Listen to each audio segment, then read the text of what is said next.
अस्सलामुअलैकुम नाज़रीन, हमारे यूट्यूब चैनल करामात बुज़ुर्गान दीन में आपका खैर मक़दम है। उम्मीद है आप सभी लोग बखैरियत व आफ़ियत से होंगे। आज हम जानेंगे कि दज्जाल क्या है, कहाँ से आएगा और किस। दोस्तों, दज्जाल इस वक्त इस दुनिया पर मौजूद है। दज्जाल अभी आया नहीं है और किसी को पता नहीं है कि दज्जाल इस वक्त कहाँ है और आखिर में ज़मीन के किस हिस्से से निकलेगा। लेकिन पूरी इस दुनिया पर एक ऐसा सहाबी गुजरा है जिन्होंने दज्जाल को देखा भी है, इससे मुलाकात भी की है और इससे बातचीत भी की है। दोस्तों, वीडियो को जरा गौर से सुनिएगा।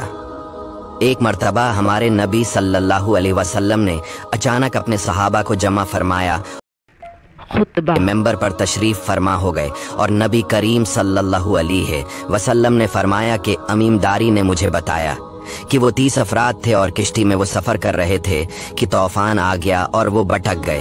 तकरीबन महीना भर वो समंदर में घूमते रहे और एक दिन सूरज गुरूब होने के वक्त एक नामालूम ईलैंड पर वो पहुंचे। उन्हें वहां सयाह रंग की मखलूक नजर आई जिसके जिस्म पर बाल बहुत ज्यादा थे। उन्होंने उससे पूछा कि तुम कौन हो? उसने कहा, मैं जासूस हूँ, और कहा कि हमें अपने बारे में कुछ बताओ।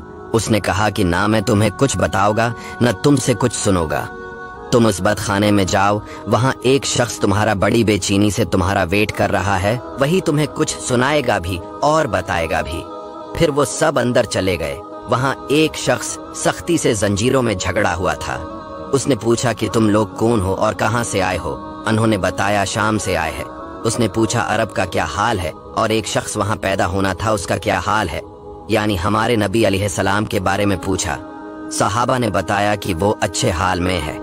पहले तो उनकी मुखालफत हुई, लेकिन अब वो तमाम अरब पर वो गालिब हो गए हैं। ये सुनकर उस शख्स ने 3 चीखें मारी और बोला कि मैं दज्जाल हूँ और कहता है अनकरीब में आज़ाद हो जाऊंगा और ज़मीन का चप्पा चप्पा में गुम होगा और इसका कोई हिस्सा नहीं छोड़ोगा सिवाय मदीना के, क्योंकि मुझे में वहाँ जाने की ताकत ना होगी। और एक रिवायत की रोशनी में ये बात भी कही जाती है कि दज्जाल को हज़रत सुलेमान अलैहिस्सलाम ने कैद किया था। दज्जाल का फितना तारीख में एक बहुत बड़ा खतरनाक फितना है। दज्जाल का जो हलिया बताया गया है वो ये है कि दज्जाल एक जवान मर्द होगा, लंबा कद होगा, एक आंख से काना होगा और एक आंख खून आलूद हो गए। दज्जाल की पेशानी चौड़ी होगी और उसकी पेशानी पर लिखा होगा काफिर, जिसको हर मुसलमान पढ़ेगा और काफिर को नजर ना आएगा। दज्जाल के निकलने से पहले दुनिया बहुत बुरी हालत में होगी। इसके निकलने से पहले 3 साल पहले इस दुनिया में खशक साली फैली होगी। दीन के मामले में लोगों में कमजोरी पैदा हो चुकी होगी।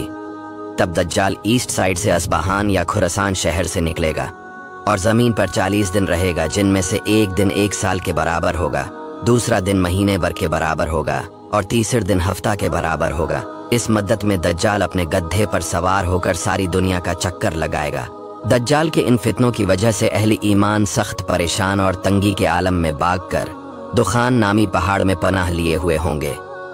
लेकिन दज्जाल उनका पीछा करके पहाड़ का गैरा करेगा। तब अल्लाह पाक हजरत ईसा अलैहिस्सलाम को नाजिल फरमाएगा। जब हजरत ईसा अलैहिस्सलाम इस दुनिया में आ जाएंगे तो उनको देखते ही दज्जाल ऐसे मेल्ट होगा जैसे पानी में नमक मेल्ट होता है। आप अलैहिस्सलाम दज्जाल को मकाम लित पर कत्ल करेंगे और उसके फॉलोअर्स में से किसी को भी जिंदा नहीं छोड़ेगा। ये फितना बहुत शदीद होगा।